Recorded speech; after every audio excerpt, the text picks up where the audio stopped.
The youth in Trinidad and Tobago are increasingly under focus, sometimes not for the right reasons. As crime increases across the country, the ages of some suspects seem to be getting younger and younger. My guest this week is the Minister of Youth Development and National Service, Foster Cummings. From MyLat to MyPart, programs for young people in this country are in abundance, yet there is a huge question as to why it isn't reaching those who need it the most, and why so many youths are still falling through the cracks. This week on our program, we talk to Minister Foster Cummings about youth, crime, and his future.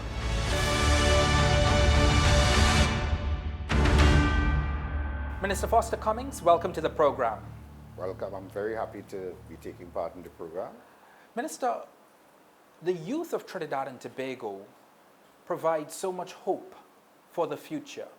But the youth in Trinidad and Tobago are also, at this point in time, the source of many of society's challenges, particularly when it comes to crime. We see what is happening with regards to school violence. Are we facing a crisis when it comes to the nation's youth at the moment? I will not say that we are facing a crisis. And as a matter of fact, the challenges of youth is an international issue. It's not, a Trinidad and Tobago problem solely. We have challenges with young people throughout the region and throughout the world for that matter. But we also have a lot of positive things happening with young people. It is just, in my opinion, over time been that a lot of focus has been on what are some of the negative issues that are taking place. But being in this ministry, I have been exposed to both negatives and positives, and I can tell you that the positives significantly outweigh the negatives. We cannot negate, though, Mr. Minister, when we read in the newspaper and we cover the crime stories that we are covering, the focus on the age group of these young men and sometimes women that we are dealing with, and where we are losing them, and at which point we are losing them in their young lives.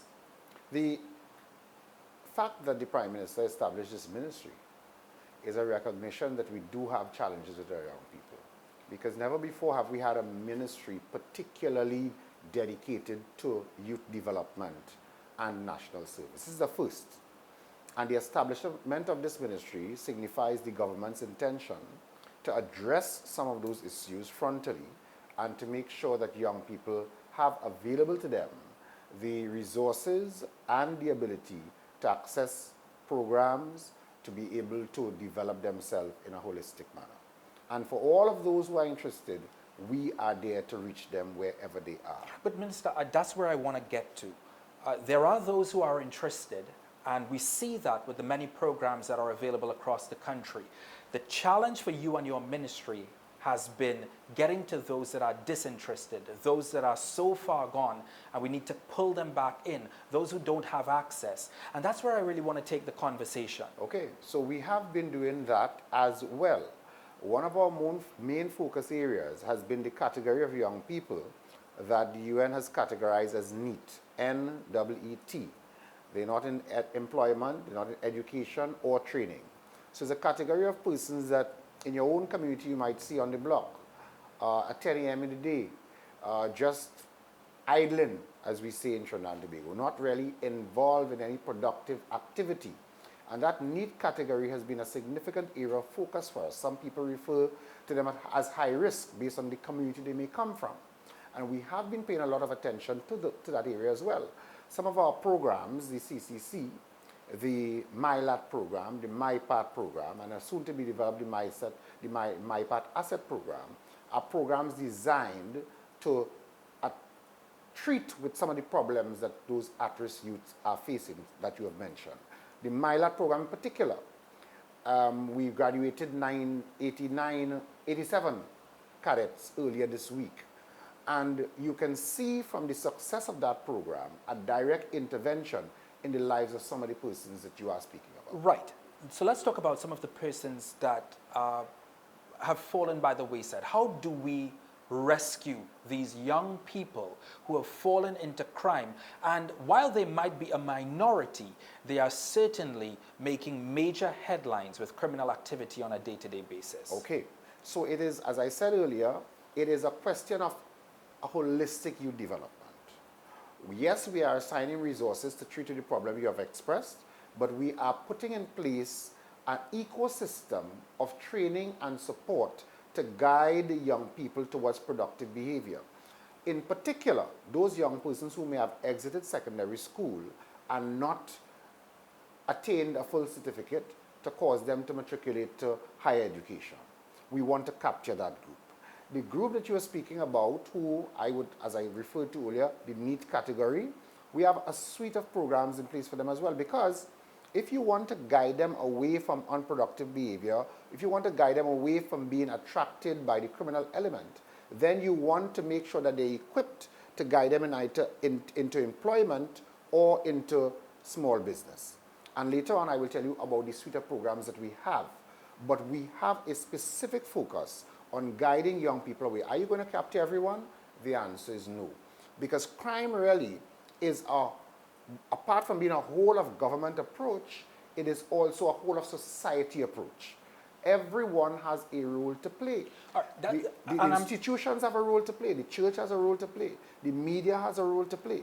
The social groups have a role to play. The family, the fabric of our society, starts with the first role in the upbringing of the child in a way that the child will be a productive member of society. I'm glad that you said that, because that's where I was going with this conversation. In your role as Minister of Youth Development and National Service, dealing with young people on a day-to-day basis as your ministry requires you to do, where do you feel it is stemming from? Is it from the family? Is it from the communities? Are we too late when children have gotten to 12, 13, 14 years and they're in and out of school? In your opinion, from the experience that you've had in this ministry, where are we losing our children? We have to look at the problem from all angles. It is not a question of assigning blame here or there. No, but somebody has to be held responsible, Mr. Minister, whether it is the parents, whether it is the community, whether it is the teachers. Except it is not a one issue problem. We have several issues confronting us. We can start at the family, and we can say, and we know for a fact, that there are a lot of families that have issues, and those issues affect the children and how they develop. We know that for a fact.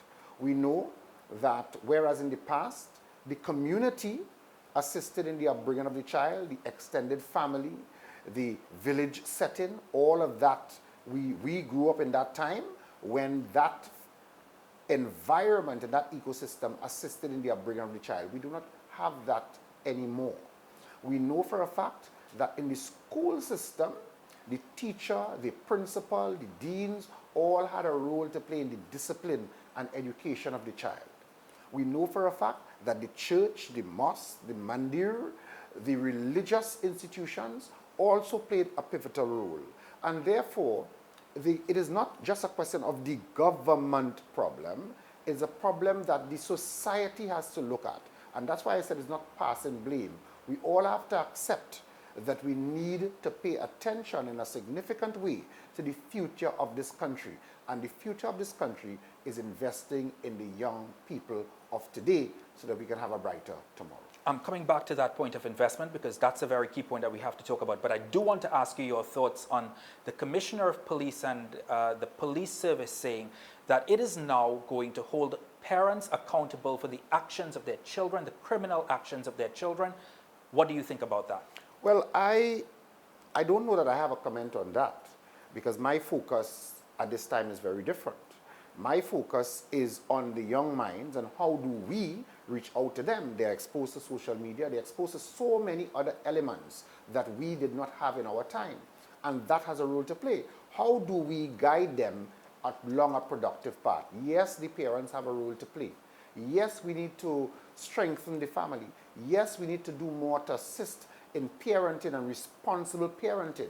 And the police will have its work to do, and the Ministry of Youth Development and National Service and the government, understanding the issues that confront us, will continue to make things available, programs available, training available, support available, counseling available where required, not only for the students, but also for parents as well. I'm going to ask you directly, would you support it? It depends on the circumstances, right? And if there is neglect, then neglect has to be treated with a particular way, and that will depend on the legislation and the existing laws, and anything that is done within the existing laws, of course, I will support.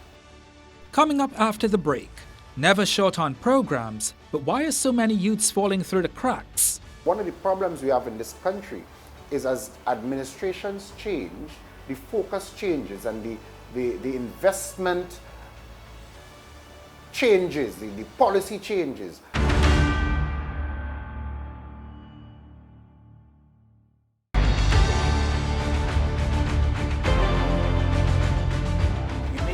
About investment. Let's talk about the investment.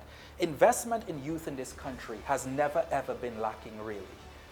When you look back to, let's just say 20 years ago, during the Patrick Manning administration, several programs came up to help the disenfranchised, vulnerable youth of this country. And it has continued administration after administration up till now. There is now a Ministry of Youth Development and National Service. If there have been so many programs from so many different administrations, are these programs in dire need of being re-engineered, and is it actually meeting the needs of these youths? I'm glad that you raised the issue, because these programs, these measures to address youth development, it's really strong P&M policy. I'm glad you raised the Mr. Manning era, because those programs were put in place then. What I can tell you is that one of the problems we have in this country is as administrations change, the focus changes and the investment changes, the policy changes affect our development. For instance, you would know that we had youth camps in this country. And those youth camps provided a safety for those young persons coming out of secondary school, or who did not, or who fell off after primary school, to get into a system that allowed them to be trained in technical vocational areas, which then provided either self-employment or employment in the public or private sector. A change in government from the P&M caused those youth camps to be closed. Of course, we are now working on reopening them. But that, I've met so many young persons who have reached out to me on social media, etc., who not young, they're not young anymore, but prior participants from that youth camp program, who have said to me, I have been a success because of that program, and asking and begging for it to come back. So yes, YTEP is still there, MUST is still there, NESC is still here. All of those programs still exist under the Ministry of Education, and they continue to do an excellent job in preparing young people for the workplace. But what we are doing now is a more focused approach, treating with some of the issues that you have raised, and particularly treating with that category of NEET individuals, those persons who are not involved in the productive sector.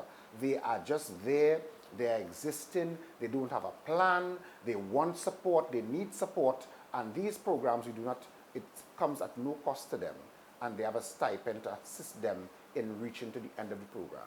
So far, we have been able in the last 3 years or so to affect the life positively of 13,000 young people who have been trained in one skill or the other, many of them moving into employment, some of them setting up business, and we have also given support for business startups as well. No doubt there have been many success stories under your ministry, but there has also been criticism. One of the criticisms leveled against your ministry is that there isn't sufficient decentralization of opportunities. Some feel that things like the National Youth Convention that would have happened in the Hyatt Regency Hotel over the last 2 days, that those opportunities also need to head central, east, west, south. How do you respond to the decentralization issue? I saw that, and it is a lot of misinformation. The Ministry of Youth Development and National Service spans and has programs across Trinidad and Tobago. Now, we had the National Youth Convention, which was held in the capital city of Port-au-Spain, and that's not a problem. But we also have a lot of programs south of the Caroni River, as far as Penal, for instance. Our Hoist program, which is a program in mobile crane operation, operates out of Penal. Our DROP program, which is a program in drilling rig operations, operates out of St. Madeleine. Our air conditioning and refrigeration program operates out of Chaguanas. Our auto mechanic program operates out of Chaguanas. We have programs operating out of Cova at the NASC Center. We have programs operating out of East Trinidad. And next week, we go to Tobago to launch 2 programs in Tobago. So that we do have as well our caravan. We have held 27 caravans to date. And those caravans have been held all over the country. And what is the caravan? The caravan is, in fact, taking all of the programs of the ministry, all of the programs of the government, is an all-of-government initiative, and we set up shop in your community, invite the young people to come in so that they can be exposed to what the government has available. While that bazaar is set up as a central area in your community to access the information, there is, in fact, an active caravan moving through the community, a truck with loudspeakers and people from the ministry speaking to young people through the streets, saying, come to this central venue and get access to the programs. So the persons making those allegations are not paying attention properly to the work of the ministry, and they can visit the ministry's website at www.mydns.gov.tt and get all that I've just said. I see a plug there, but that's fine. Minister, I must ask you, you mentioned that 13,000 plus students have been able to go through a series of programs under your ministry and ultimately graduate. Are you concerned that even though they're graduating with a certificate, that the job environment in this country may be working against them even with a paper in hand? Well, that's not the information available to us.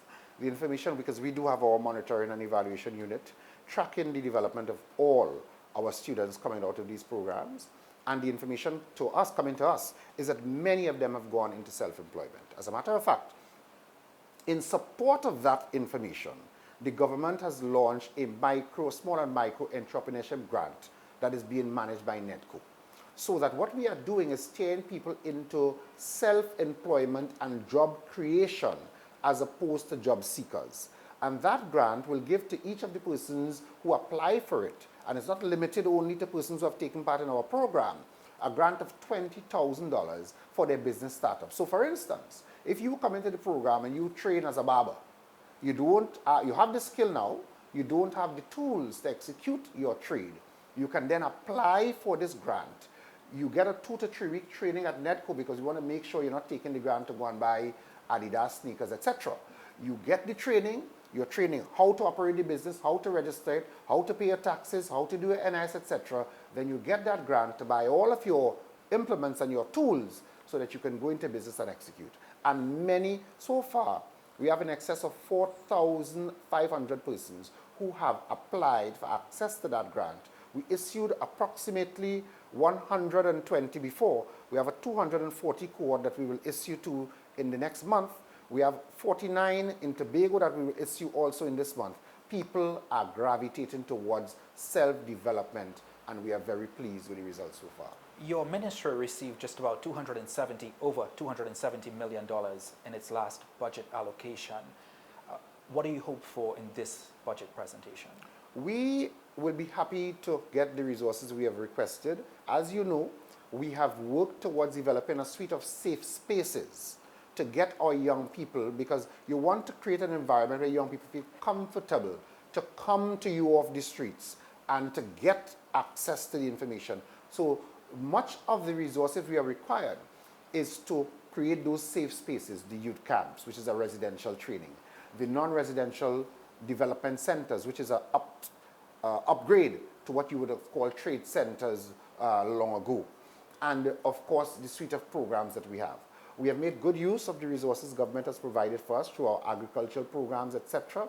And we will be happy to get the allocation we've requested, which will be significantly a little over what we got the last time. We have used most of what we got, and we'll be happy if we get. But we understand our challenges, and whatever we are able to get through the budgeting process, we will make good use of it. At the end of the day, it is a useful and significant investment in the future of Trinidad and Tobago. It is an investment in the young people. I can also tell you that whatever the Ministry of Youth Development gets, it is not just the Ministry of Youth Development working with young people through its government. It is the Ministry of Education. It is the Ministry of Trade and Industry. It is the Ministry of Agriculture, the Ministry of Social Development, and Family Services, the Ministry of Housing. So an all-of-government approach. So while you might see approximately 200 million or so at the Ministry of Youth, take into account all of the ministries that have programs for youth development. At risk of repeating a question, Mr. Minister, but I do want to ask you, even if I'm asking you a second time, you've mentioned the suite of programs the ministry has. You've mentioned all the collaboration that your ministry does.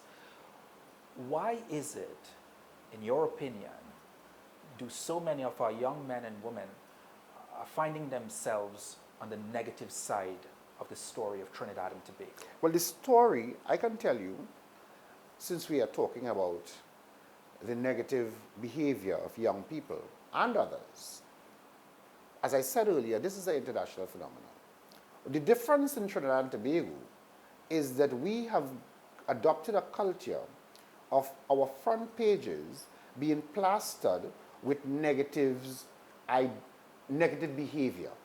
So if you look, for instance, if you go and you Google this morning of any major city in the world, I'm sure you'll be able to find somewhere it being reported that something bad happened somewhere.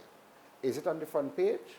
Not in many cases. But somehow we have gotten into a culture of behavior where murder and mayhem and bad behavior gets our front page attention. Is it a serious issue? It is a serious issue.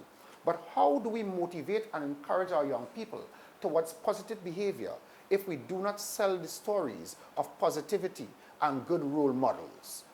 How do we get into the minds of someone who would take up a gun and pump 5 bullets or 4 or how many bullets into a 5-year-old child? How do we address the mind of that individual? And is that just a government issue? How do we address the issue of someone taking a cutlass and chopping a 21-year-old to death and a 16-year-old to death? And is that just a government issue? We have issues in the society which everyone has to take on board and account and address these issues, because if we don't and we sensationalize it, or we politicize it and think it is just a government issue, then we are going to go down a wrong path. What the government is doing, however, is understanding that there are a lot of young people who would like to do better with themselves, and we are creating those opportunities for them. So you're saying, Mr. Minister, that the media is sensationalizing crime in the country? I am saying that we have developed a culture, not only the media, because if the papers, if the media's front page articles of murder was not selling newspapers, then they may do a different approach. I'm saying we have developed a culture overall where these things have been sensationalized, where social media as well, these things have been sensationalized. But we had a graduation last week. But how do you hide from it, Mr. Minister? You're not hiding from it. But you're asking. I want to reject that word. We are not hiding from it. What you are doing is balancing the information that is being put out in the public domain. We graduated 89 cadets last week. Some of them may have ended up on the front page of the newspaper, probably doing something else. But because of a social safety approach, where we have taken these young men, placed them in an environment in collaboration with the Defense Force, made sure there's the discipline involved, made sure there's a change of environment, make sure there's the opportunity involved, teachers who are working closely with them, a different type of discipline from the Defense Force. They rose from that level, and where they got 0 O levels coming out of secondary school, 50% of them were able to leave there with over 5 O levels, and a vast majority of them 6 O levels, and therefore that is a success in words that we should be able to express and that the media should be paying attention to. Up next, as an election looms, we radar in on Minister Foster Cummings' personal ambition. Do you see yourself one day as serving or hoping to serve in the capacity as a leader of this country?